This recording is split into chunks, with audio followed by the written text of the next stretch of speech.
चलिएगा finally and finally मेरे प्यारे बच्चों, आज का वीडियो आप तमाम बच्चे के लिए काफी ज्यादा खास होने वाला है, क्योंकि मेरे प्यारे बच्चों लेकर के आ चुके हैं क्लास 12th केमिस्ट्री का वो तमाम क्वेश्चन, यानी कि आपका समझ जाइए बाबू पूरे किताब से, पूरे बुक से आपसे बच्चे के लिए चुन चुन करके लेकर के हाजिर हो चुके हैं। ठीक है, केमिस्ट्री का क्वेश्चन। ठीक है, जरूर पूरा क्लास देखिएगा।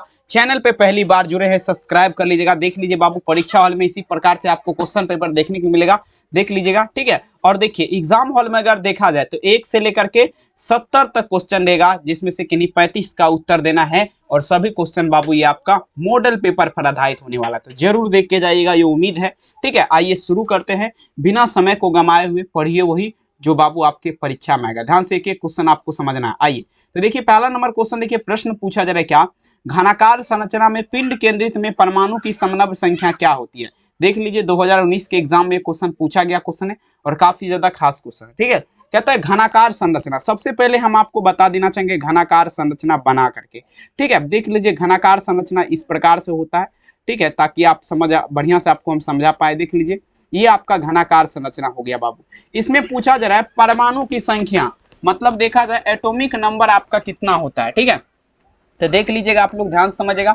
घनाकार संरचना में पिंड केंद्रित में परमाणु की संख्या कितना होगा, तो ये 8 हो जाएगा, क्योंकि देख लीजिए 8 गो कोना है। ठीक है, आप कोना को गनिएगा ना, सब कोना को, ये देख लीजिए तो ये आपको 8 गो दिखेगा। ठीक है, तो ये आपका यही हुआ, ऑप्शन क्या होगा, सी इसका आंसर हो जाएगा।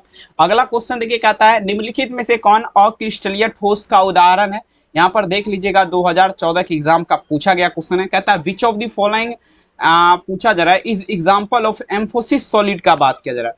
मतलब देखिए एम्फोसिस सॉलिड अक्रिस्टलीय ठोस पदार्थ। ठीक है, तो अक्रिस्टलीय ठोस पदार्थ किसे कहते हैं, देखिए जैसे मान लीजिए जो ना कांच। ठीक है, कांच आपका क्या है, ये आपका अक्रिस्टलीय ठोस पदार्थ है। देखिए कैसे, तो कांच को अगर आप काटेंगे ना, तो उसमें उसमें जो है ना कुछ आप देख लीजिएगा। ठीक है, उबड़ खाबर हो ही जाता है अगर आप देखेंगे तो। ठीक है, तो इसीलिए आपका वो अक्रिस्टल ठोस पदार्थ हो गया, क्रिस्टल का आकार का नहीं होता है कांच, याद रखिएगा। अब देखिए बाबू नेक्स्ट क्वेश्चन आपके स्क्रीन पे क्या कह रहा है, थोड़ा इसको हम छोटा कर लेंगे। वैसे ये क्वेश्चन बाबू हम बताने का देखेंगे, ये नहीं बताना चाहिए, क्योंकि ये क्वेश्चन जो है ना थोड़ा मिस है, क्योंकि चित्र नहीं दिया गया है। चित्र दिया रहता ना तो यहाँ पर हम बढ़िया से समझा पाते। ठीक है, तब पर भी देख लीजिएगा, पूछा जा रहा है निम्नलिखित संरचना ठोस के समनव संख्या क्या होगा। ठीक है, आपको बता देते हैं, चलिए 6 यहाँ पर लगा दीजिएगा। समनव संख्या ठोस का जब भी बात होगा 6 लगाइएगा। ठीक है, अब देखिए 4 नंबर क्वेश्चन आपको ये बेहतरीन तरीके से समझाएंगे। कहता है परासरण दाब निम्नलिखित में से किस समीकरण के द्वारा व्यक्त किया जाता है। Osmotic pressure is expose by which of the following quantities का बात किया जाए। ठीक है बाबू, तो देखिए परासरण दाब का सबसे पहले इकाई देख लीजिए, ये आपका क्या होता है। परासरण दाब की इकाई होती है एटीएम, समझ रहे हैं ना, एटीएम होता है। और देखिए इसको किस समीकरण के द्वारा व्यक्त किया जाता है, तो P बराबर फॉर्मूला होता है ये आपका CRT। ठीक है, क्या होता है P बराबर CRT। 4 नंबर में जवाब क्या चलेंगे, ऑप्शन नंबर यहाँ पर ए। ठीक है, आइए अगला क्वेश्चन देखिएगा। नेक्स्ट क्वेश्चन आपके स्क्रीन पे, प्रश्न क्या कहता है, किसी विलयन में विलय का मूल प्रभाज व्यक्त किया जाता है। अब देखिए ये भी क्वेश्चन देखिए पूछा गया है 2013 और 2026 एग्जाम में लगातार देखिए आपका पूछा गया। ठीक है, मतलब कोई भी विलयन है बाबू, उसके पूछा जा रहा है मूल प्रभाज व्यक्त किया जाता है कैसे। तो मूल प्रभाज का जो फॉर्मूला होता है एक्स सोल्यूट। ठीक है ना, एक्स सोल्यूट बराबर जो n/n प्लस क्या होगा, कैपिटल N लगाएंगे। तो ये वाला देख लीजिए 5 नंबर में जवाब क्या होगा, ए इसका उत्तर हो जाएगा। ठीक है, अगला क्वेश्चन देखिएगा क्या कहता है, आपेक्षिक वाष्प दाब का अवनमन क्या होता है। यहाँ पर देख लीजिए 2015 के एग्जाम का क्वेश्चन है, रिड्यूकेशन ऑफ रिफ्लेक्टिव वेपर प्रेशर का बात किया जाए। ठीक है, तो देखिए आपेक्षिक वाष्प दाब जो है बाबू, इसका जो है ना ये आपका क्या आता है, P0 माइनस क्या होगा PS, अब बटे में क्या होगा P0 हो जाएगा। तो ये आपका फॉर्मूला होता है, समझ रहे ना। तो 6 नंबर में जवाब आप लोग क्या दीजिएगा, ऑप्शन बी हो जाएगा, नो फिक्र। आइए कहता है निम्नलिखित में से कौन राउल्ट का नियम है। यूपी बोर्ड एग्जाम 2015 में पूछा गया क्वेश्चन है, विच ऑफ द फॉलोइंग, ये राउल्ट्स लॉ का बात किया जा रहा है। ठीक है, राउल्ट का नियम क्या कहता है, तो राउल्ट का नियम किसी गैस पर किसी द्रव का विलयन गैस के दाब के समानुपाती होता है, अर्थात PV बराबर CRT फॉर्मूला आप लोग याद रखेंगे। तो ये आपका देखेंगे P बराबर आपका क्या होगा, KHS हो जाएगा। देख लीजिएगा यहाँ पर देखिए 7 नंबर में जवाब आप लोग क्या चलेंगे, ऑप्शन सी हो जाएगा। ठीक है, अगला क्वेश्चन देखिएगा। नेक्स्ट क्वेश्चन आपके स्क्रीन पे देखिए पूछा जा रहा है क्या, फेराडे के प्रथम नियम क्या कहता है। देख लीजिएगा 2014 के एग्जाम में पूछा गया question, Faraday first law is dash. ठीक है, तो देखिए फेराडे का प्रथम नियम, फर्स्ट लॉ जो आपका कहेगा बाबू 8 नंबर क्वेश्चन, तो E बराबर फॉर्मूला होता है ई बराबर क्या होगा MCQ हो जाएगा। तो देख लीजिए यहाँ पर 8 में क्या चलेंगे, ऑप्शन नंबर यहाँ पर ए हो जाएगा। ई बराबर क्या होगा, फॉर्मूला MCQ। अगला क्वेश्चन देखिएगा, सेल स्थिरांक बता दीजिए आपका क्या होता है। देख लीजिएगा 2015 में पूछा गया क्वेश्चन है, दी सेल कांस्टेंट का बात किया जा रहा है, ठीक है। तो देखेंगे सेल स्थिरांक का जो आपका फॉर्मूला होता है 9 नंबर क्वेश्चन, तो ये आपका L/A होता है। सेल स्थिरांक क्या होगा, L/A। 9 नंबर में जवाब अगर देखा जाए तो आंसर क्या होगा, ऑप्शन ए, ठीक है। अगला क्वेश्चन देखिएगा क्या आता है, केलराउस का नियम क्या है, केलराउस लॉ इज डैश।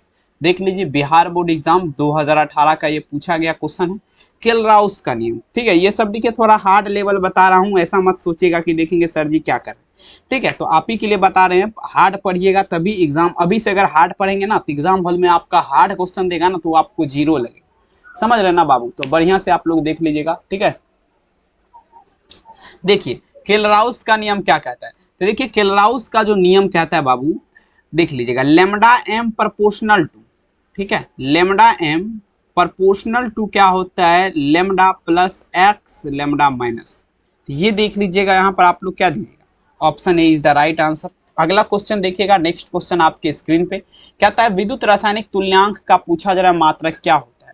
अब देखेंगे इलेक्ट्रोकेमिकल इक्वावैलेंट का बात किया जा रहा है, ठीक है। तो विद्युत रासायनिक तुल्यांक का जब भी बात होगा ना, ये आपका हो जाएगा बाबू ग्राम, ग्राम पर क्या होगा, कूलम हो जाएगा, ग्राम पर कूलम हो जाएगा, याद रखेंगे, ठीक है। 11 नंबर में जवाब आप लोग क्या दीजिएगा, ऑप्शन सी।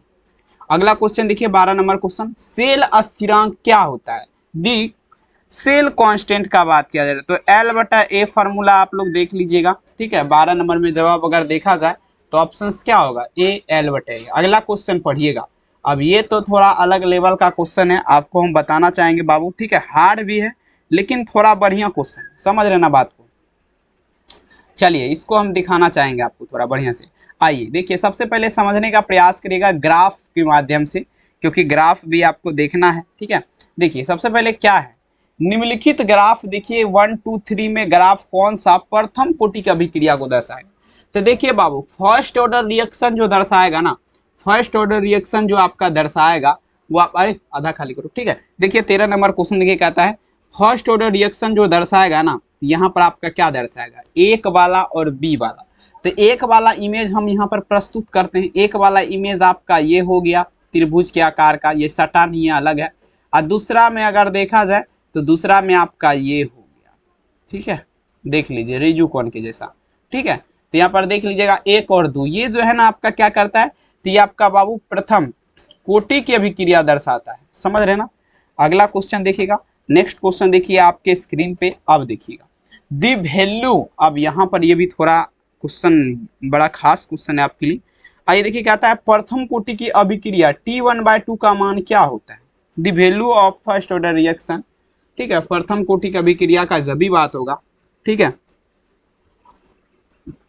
तो यहाँ पर क्या चलेंगे, ये आपका 0.693, अब बटे में क्या होगा के, मतलब के को केल्विन बोला जाता है, ठीक है। तो आंसर क्या चलेंगे, ऑप्शन बी। अगला क्वेश्चन देखिएगा, नेक्स्ट क्वेश्चन देखिएगा कहता है दूसरे क्रम की अभिक्रिया में के इकाई होती है। देखिए दूसरे क्रम मतलब second order reaction has units का बात किया जा रहा है। तो यहाँ पर देख लीजिएगा सेकेंड ऑर्डर रिएक्शन में जब भी आपसे पूछे बाबू, थोड़ा समझने का कोशिश करिएगा। सेकेंड ऑर्डर रिएक्शन मतलब दूसरा कोटि की अभिक्रिया जब भी आपसे पूछेगा तो ये आपका क्या होगा, मोल लीटर की पावर -1 सेकेंड की पावर में -1। तो ये वाला देख लीजिएगा 15 नंबर में जवाब आप लोग ऑप्शन क्या होगा, ए इसका उत्तर हो जाएगा। अगला क्वेश्चन पढ़िएगा क्या था, शून्य कोटि की अभिक्रिया के लिए बता दीजिए आपका क्या होगा। यहाँ पर देखिए 2018 के एग्जाम का पूछा गया क्वेश्चन है, for a zero order reaction, ठीक है। तो देखिए शून्य कोटि की अभिक्रिया का जो आपका फॉर्मूला होता है ये भी थोड़ा अलग लेवल है, ठीक है। तो ये आपका क्या होता है T1/2 अल्फा ए, देख लीजिएगा। तो क्या लगाएंगे, 16 नंबर में जवाब ए इसका उत्तर हो जाएगा। 17 नंबर क्वेश्चन जवाब देने का प्रयास करिएगा। आर्हेनियस समीकरण बता दीजिए क्या कहता है, आर्हेनियस इक्वेशन इज डैश का बात किया जा रहा है। तो देखिए बाबू के बराबर जो फॉर्मूला होता है ये आपका होता है ए ई, और माइनस क्या होगा ई ए, बटे में आप लोग क्या दीजिएगा आर टी, देख लीजिए। तो यहाँ पर क्या लगाएंगे, 17 नंबर में जवाब ऑप्शन क्या होगा ए।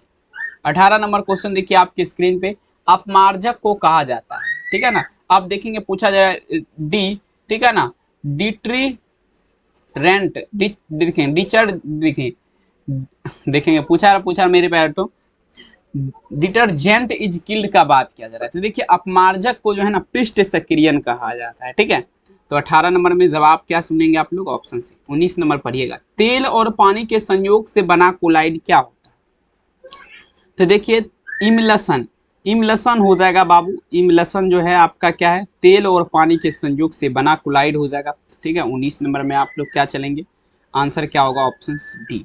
आइए जरा देखिए 20 नंबर क्वेश्चन आपके स्क्रीन पे कहता है रक्त पर आवेश पाया जाता है, चार्ज इन पूछा जरा फाउंड ऑन ब्लड, मतलब देखा जाए बाबू रक्त पर, तो रक्त जो है बाबू खून जो है उस पर आपका आवेश जो है ना ये आपका ऋणात्मक, ठीक है, ऋणात्मक आपका चार्ज होता है, निगेटिव जिसे बोला जाता है, ये वाला देखिए बी हो जाएगा। अगला क्वेश्चन देखिएगा, नेक्स्ट क्वेश्चन, निम्नलिखित में से आप देखेंगे धनावेशित सॉल का उदाहरण है। धनावेशित सॉल, धनावेशित सॉल जो है बाबू ये आपका हो जाएगा जिलेटिन, ठीक है। जिलेटिन आपका क्या है, धनावेशित सॉल है। 21 नंबर में जवाब क्या चलेंगे, ऑप्शन बी।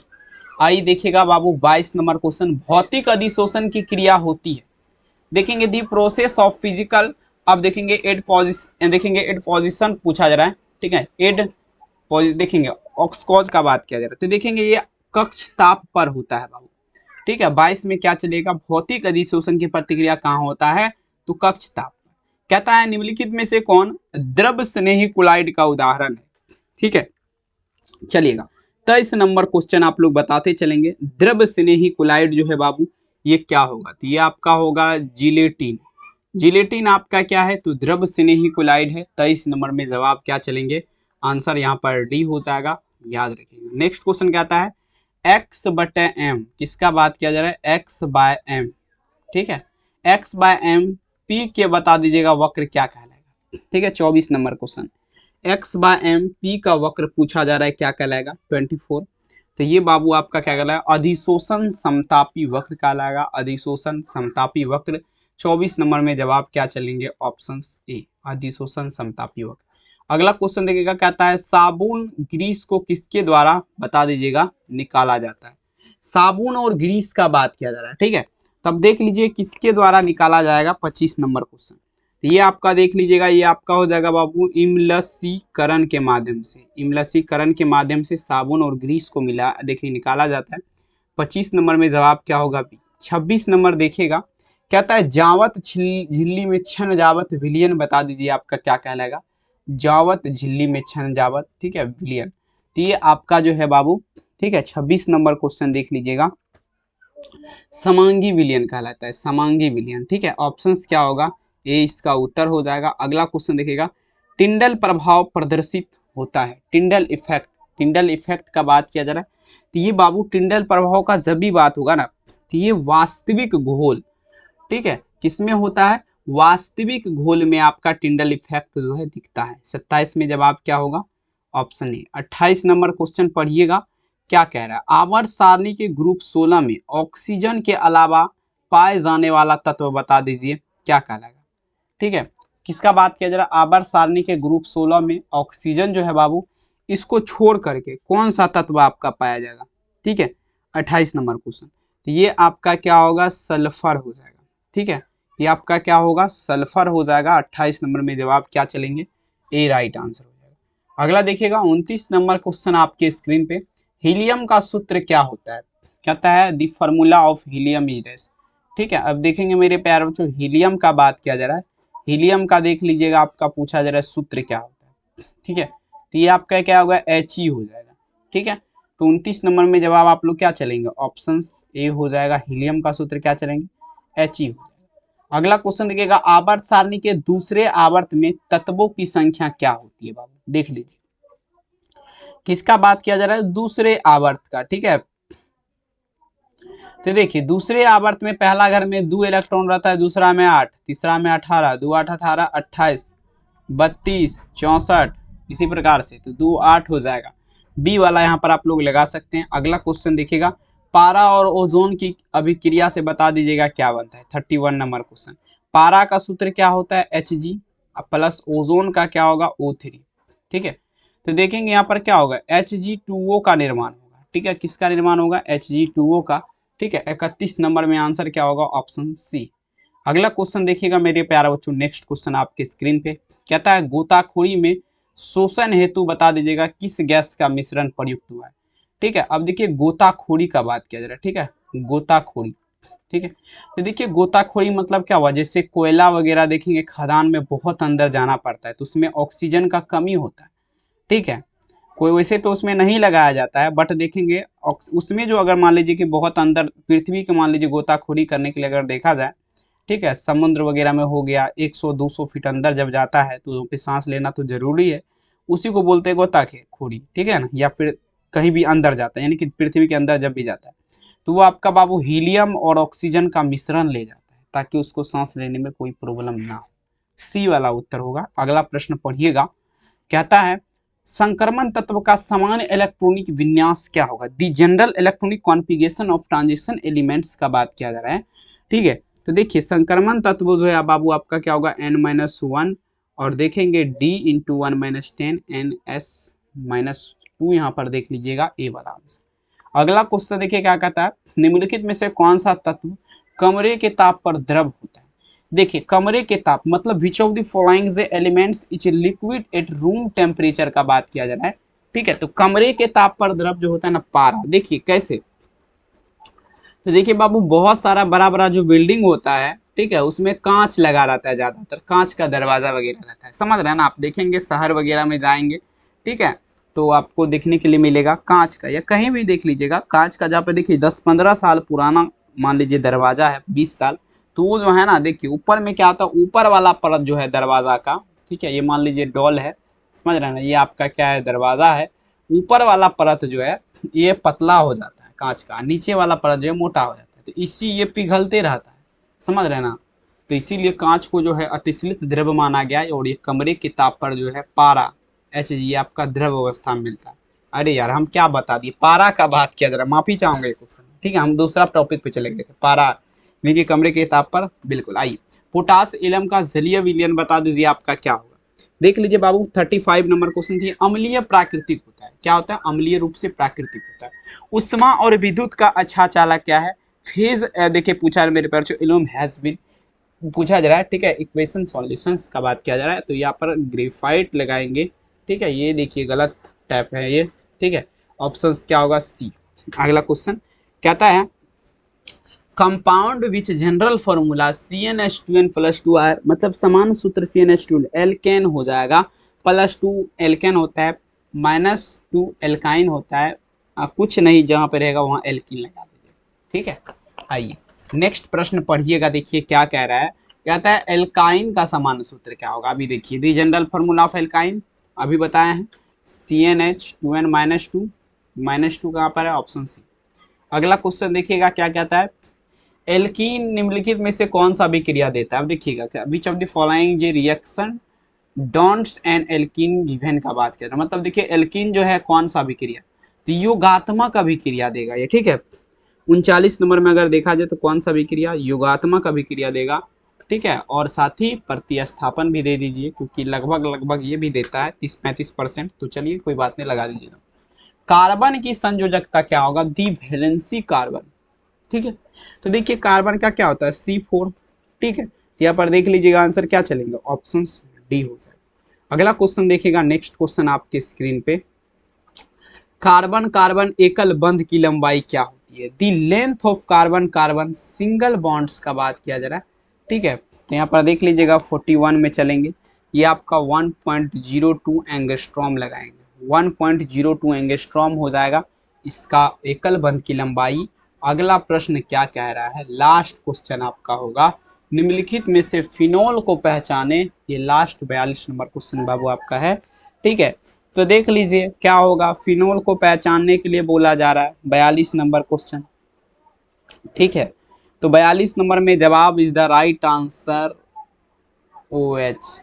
देखिए इसमें कंफ्यूज लग रहा है, देखिए ये वाला होगा ए वाला, ठीक है, कैसा लगा क्लास कमेंट सेक्शन में हमें बताइएगा, चैनल को सब्सक्राइब कर लीजिएगा, वीडियो को लाइक नहीं किया लाइक कर दीजिएगा, बहुत मेहनत लगता है वीडियो बनाने में, ठीक है, और PDF वगैरह परचेज करना चाहते हैं तो इस नंबर पे आप हमें मैसेज या कॉल्स कर सकते हैं, 7201925280, हाई लिख करके मैसेज कीजिए व्हाट्सएप पे, इंतज़ार आपका कर रहे हैं। बहुत बहुत धन्यवाद, प्यारा सा क्लास देखने के लिए अपना ख्याल जरूर रखिए। फिर से वही मुलाकातें होगी, सारे जहां में बातें। बहुत बहुत धन्यवाद, थैंक यू, अपना ख्याल जरूर रखिए। मिलेंगे नेक्स्ट क्लास में, तब तक के लिए आप लोग में बच्चों को मेरा तहे दिल से प्रणाम। Thank you.